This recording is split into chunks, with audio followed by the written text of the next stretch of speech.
दंडवत प्रणाम। हाँ, हरे कृष्णा। हरे कृष्णा गुरु। हरे कृष्ण प्रभु जी। गुरु जी आज आप छुट्टी लेने हाँ, वाले हरे थे क्या कृष्णा हमसे? सबको, हरे हरे कृष्णा। कृष्णा गुरु जी। नहीं, मैं छुट्टी नहीं लेने वाला था। मैं कहाँ छुट्टी लेता हूँ। ये अंजलि मेहता जी ने मैसेज किया तो हमें लगा आप छुट्टी ले रहे हैं आज।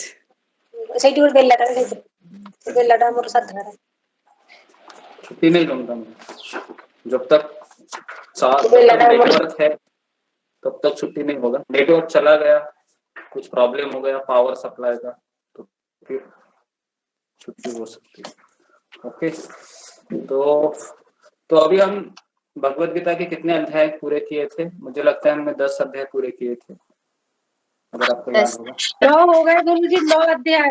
प्रभु जी 9 9 नहीं, 10 हुए थे। 10 हुए थे, 10 अध्याय हो गए। 10 हो गए। 10 क्योंकि अध्याय भगवान के सबसे व्याख्या गाई थी, भगवान के बारे में कौन कौन कैसे हैं। हाँ, सब मैंने वो बढ़ाया है, 10 हो गए। तो अभी हम क्या करेंगे, 11वें अध्याय के ऊपर है। तो संक्षिप्त में मैं आपको बताऊंगा।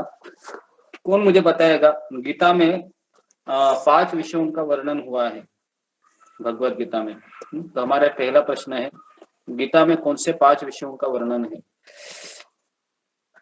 बताइए, बताएगी। आत्मा, पांचों आनी चाहिए। जिसको 5 आता है वही बताएगा, ठीक है। 5 आना चाहिए, क्योंकि हम भगवत गीता पढ़ रहे हैं। 5 विषयों का वर्णन गीता में भगवान ने किया है। तो सुजाता माता जी बताओ। सुजाता।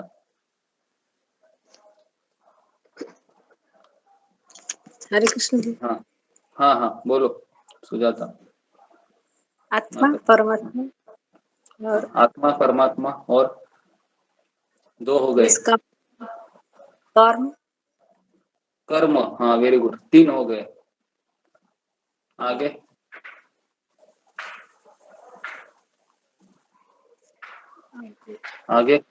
3 हो गए। और दो कौन बताएगा इसके अलावा? भक्ति योग, निष्काम, भक्ति योग, स्थित वो हो गया। प्रज्ञता, कर्म में कर्मयोग, निष्काम भक्ति, कर्मयोग, स्थित प्रज्ञता, प्रकृति, काल, कर्म, प्रकृति योग, ज्ञान योग, कर्म योग हो गया। प्रकृति और काल ये बचा था, है ना।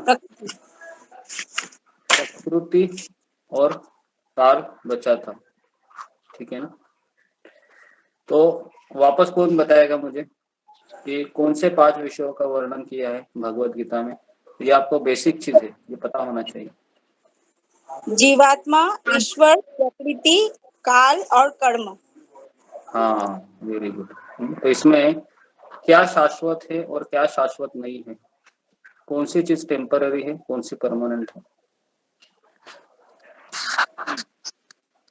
जीव आत्मा शाश्वत है, प्रकृति भी आत्मा शाश्वत, शाश्वत, प्रकृति शाश्वत है, आत्मा और कर्म अशाश्वत है। कर्म, हाँ केवल कर्म ही अशाश्वत है, बाकी सब शाश्वत है। कर्म हम बदल सकते हैं।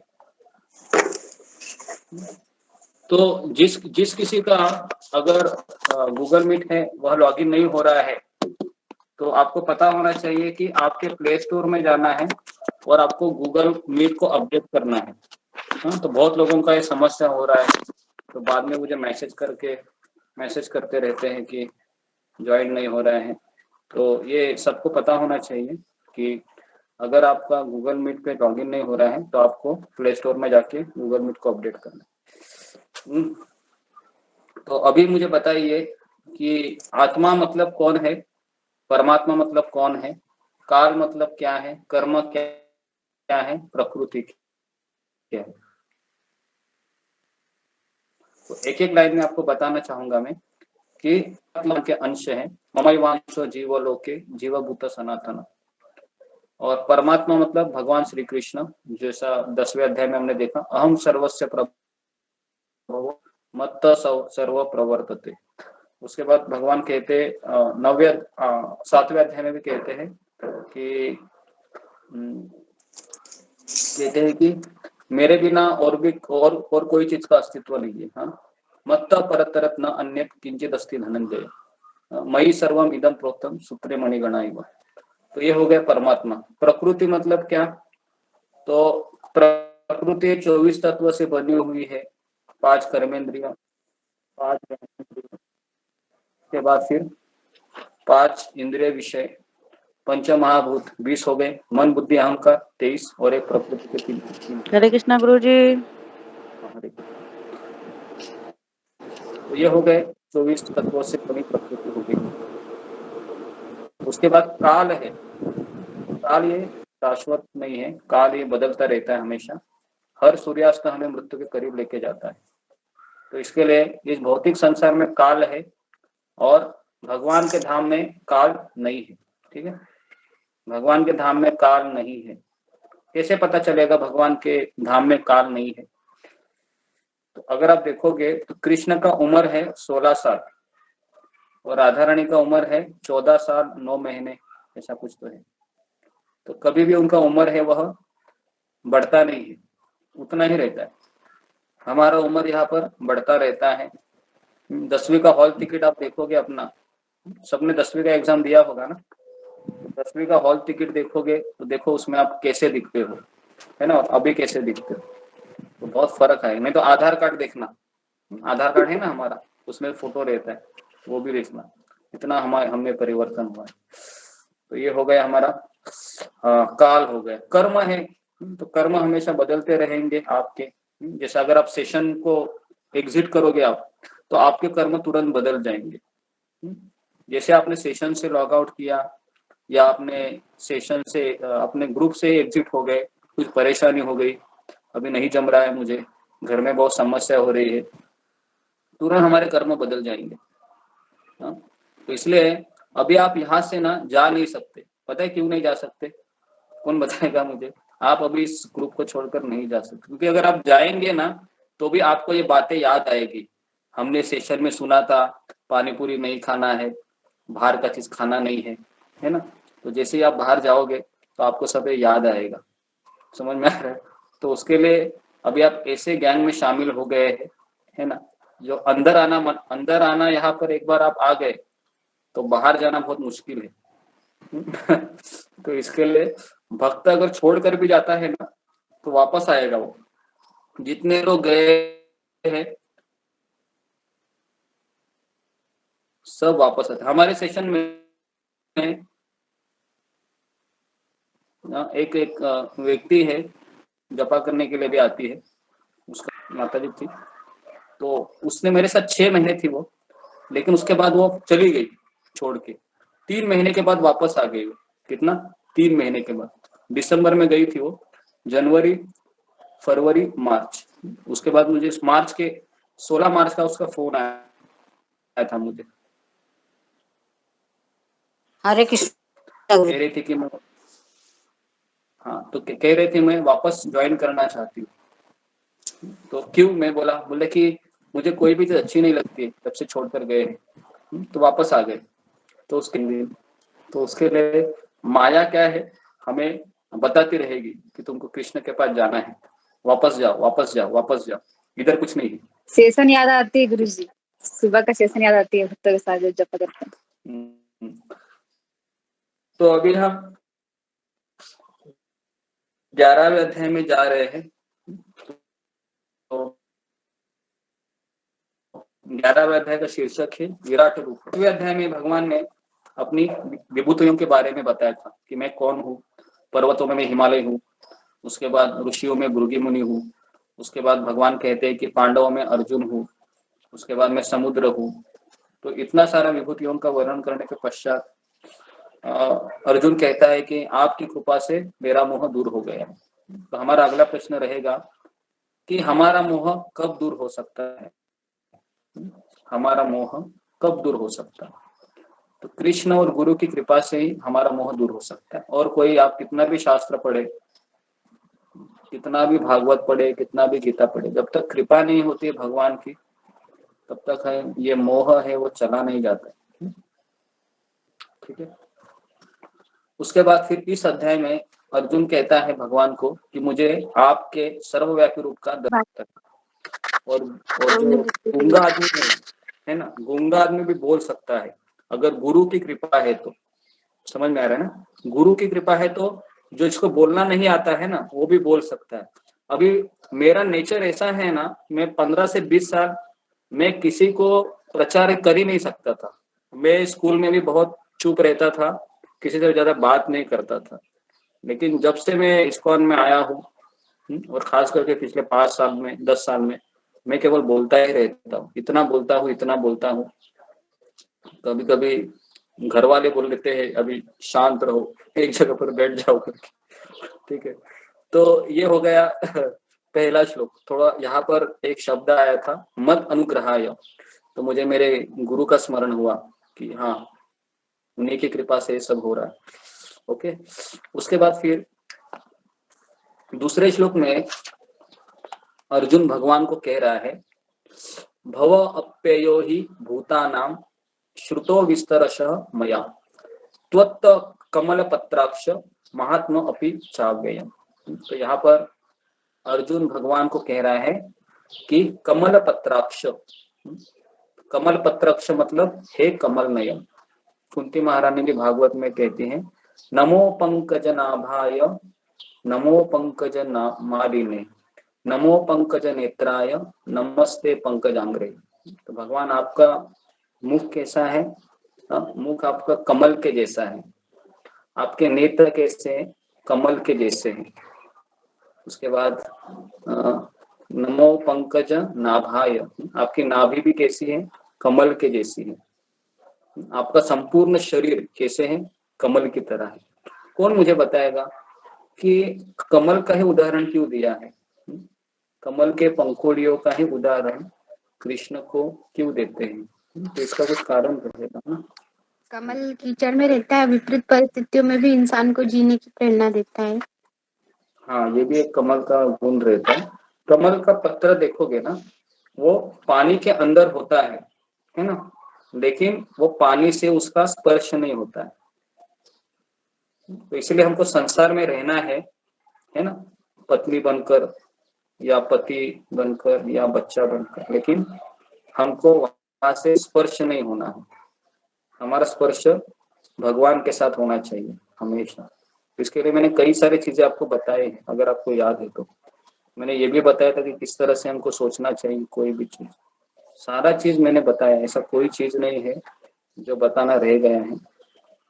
और कभी भी आपको ऐसा लगे कि अभी मुझे भक्ति में बहुत में जपा मेरा अच्छे से नहीं हो रहा है, सेवा अच्छे से नहीं हो रही है, तुरंत आपको आध्यात्मिक आपको काउंसलिंग लेना चाहिए।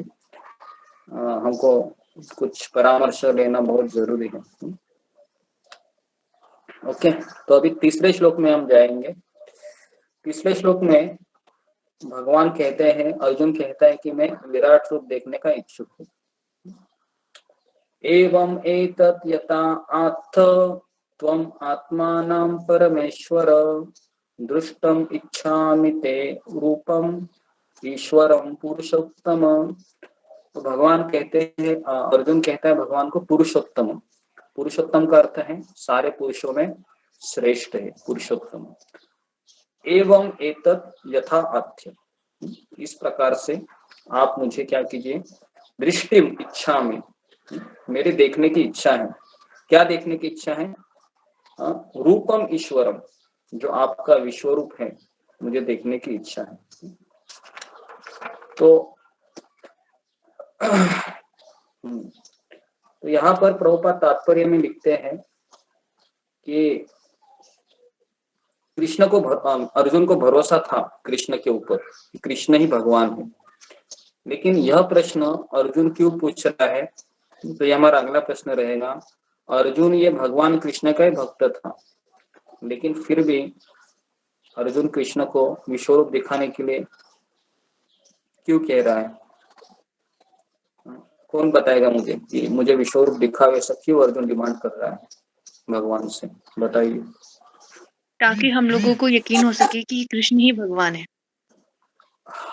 हम लोगों को, हाँ, हम लोगों से अच्छा है कि ऐसे लोगों को, है ना, जो लोग भगवान पे विश्वास नहीं रखते हैं, ऐसे लोगों के बिहाफ में अर्जुन है वह कृष्ण से यह प्रश्न कर रहा है ना, ताकि हमको विश्वास हो। तो मैंने 3 चीजें बताई थी। अगर कोई व्यक्ति भगवान है, कहता है कि मैं भगवान हूँ, तो उसको कौन से 3 प्रश्न पूछना है? कौन बताएगा मुझे? कौन से 3 प्रश्न पूछना है? ये मैंने बताया था काफी बार।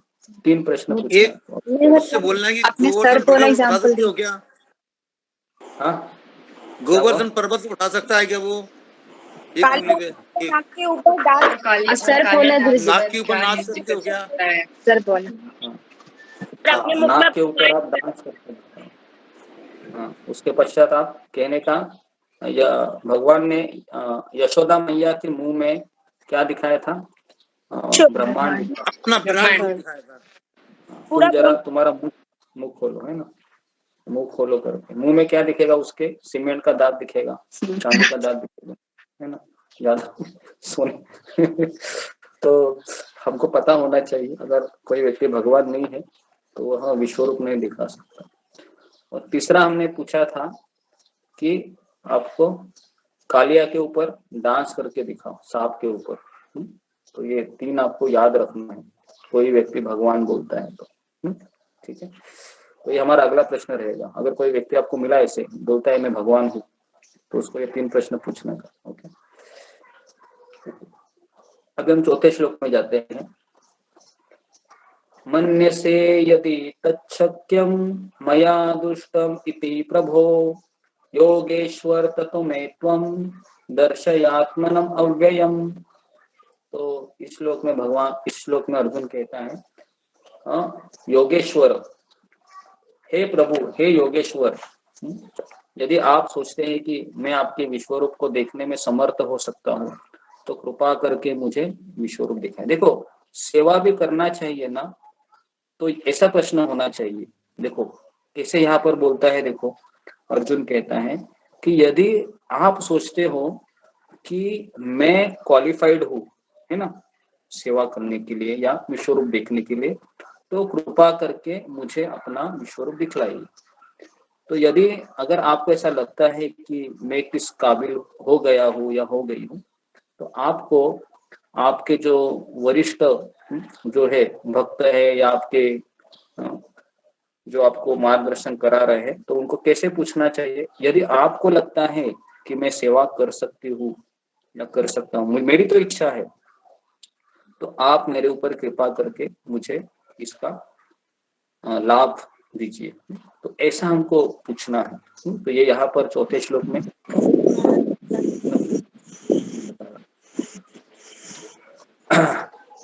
अभी 4 श्लोक सुनने के पश्चात 5वें श्लोक में भगवान अभी कहने वाले हैं। 5 से 8 श्लोक में हम देखेंगे कि कृष्ण अपने विश्वरूप का वर्णन करते हैं। पश्य मे पार्थ रूपाणि शतशो अथ सहस्रश नाना विधानि दिव्यानि नाना वर्णाकृतिनि च। भगवान ने कहा, मैं काम करता हूँ, मैं श्लोक पढ़ता हूँ और आप में से मैं सबको मैं ट्रांसलेशन पढ़ने के लिए कहता हूँ, ताकि फिर आपका भी ध्यान रहेगा, नहीं तो आप लोग सो जाएंगे फिर, ऐसा मुझे लगता है। ठीक है, तो हम शुरुआत करते हैं पहले से कि अभी हम 5वें श्लोक पे है। तो आंचल कश्यप, गीता माता पढ़ो, 5वें श्लोक का अनुवाद पढ़ो, जल्दी से जल्दी पढ़ो। गीता है आपके पास, पढ़ो। आंचल कश्यप या गीता माता जी है? जी प्रभु जी। हाँ, पढ़ो जल्दी 5वें श्लोक का भागो अनुवाद पढ़ो। हाँ। पाश्य में पार्थम रूपाणि शतकोट्य सहस्र। श्लोक मत पढ़ो, केवल अनुवाद पढ़ो। भगवान ने कहा, हे अर्जुन, हे पार्थ, अब तुम मेरे ऐश्वर्य को सैकड़ों हजारों प्रकार के देवी तथा विविध रंगों वाले रूपों को देखो। देखो, अभी इस श्लोक में भगवान अर्जुन को कह रहे हैं कि तुम क्वालिफाइड हो तुम पात्र हो, इसके लिए मैं तुमको अभी मेरा विश्व रूप दिखाने वाला हूँ। तो उसमें भी 9वें श्लोक में जाएंगे। अभी इतना सब होने मैं के पढ़ बाद दूं गुरुजी 9वां श्लोक? मैं पढ़ दूं, मन कर रहा है। हाँ, मैं आपको अनुवाद करने को बोलता हूँ। अनुवाद आप पढ़ो 9वां का, 9वां 10वां 11 3 है। तो एवं मुक्त्वा ततो राजन् महायोग ईश्वर हरि दर्शयाम आस पार्थाय परमं रूपम ईश्वरम।